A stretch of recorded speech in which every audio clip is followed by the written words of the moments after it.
In school days, I was on a bus. I stood up because it was packed, so I couldn't sit down. So I was holding onto the pole, so obviously I wouldn't fall over. It came to my stop and my right hand wouldn't let go.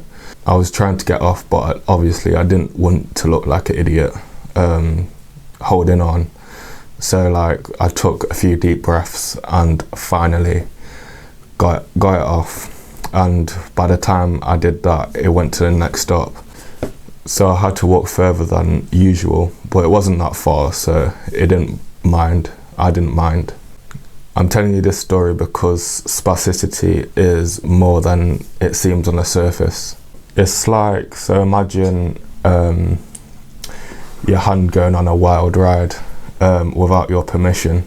Everything just becomes a bit of a battle. So your fingers, your hands, your arm, your shoulder, your hip, your knee, your foot, ankle, all of that just having a mind of its own. Like you're gripping onto things and you just can't let go. So when my left hand intervenes, it basically lets go automatically. I don't know why, but like I think it's just a mental thing. So spasticity is a condition characterized by muscle tone, stiffness and muscle contractions. It often occurs in people with cerebral palsy, had a stroke or multiple sclerosis. So you can't get your hand to exactly where it was, but you can mitigate the spasm. The hard truth is you can't exactly get your hand to the way it was or the way other people's hands are, but you can manage the symptoms and mitigate the spasticity. Like people say to me, if you didn't tell me you had a disability, I wouldn't have known, but I think it's obvious to everyone. Maybe it's just because I have full control over my leg and I just put my hand in my pocket when needed and I just look like I don't have it, but mentally I do think it's obvious to so many people. Like as I got older, I overcame my fears of people seeing my disability, but it don't harm me as much just because I have a tight-knit group of people, well, friends and best mates who are basically always there for me. So and I just go off what other people say, like, because I can't see it. How do you think people feel when they do spasm or do have other things? It's like you want to curl up into a ball and not be seen by anybody. But it's either use it or lose it. I know it's a cliche saying. Obviously, when you stretch, you lengthen the muscle and strengthen it. Obviously, it improves elasticity, enhances range of motion around the joint. I know a lot of people who suffer with like over around the shoulders,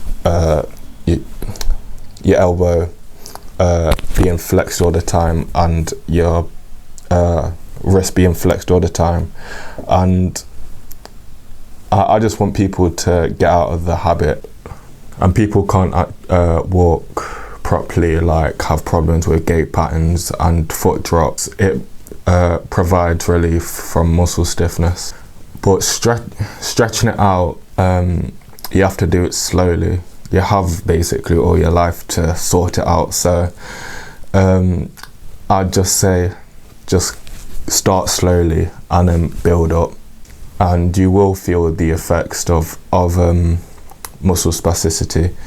And consistency is key. If you're not consistent, it will just tighten up again. Like when I was playing football, every training session or every match, obviously you warm up and stuff like that, and you stretch dynamic and statically. So that I think got me walking like close to a normal person again. Like with my foot, I can I can't feel any spasms, and I don't have foot drop anymore. And but with this, every challenge is a chance to become stronger within and with your arm and leg, like turning struggles into triumphs and just embrace the journey. But with determination and persistence, you can actually rise above it. Yeah, with it, it may interfere with other daily activities, such as walking, dressing, and fine motor skills like tying shoelaces.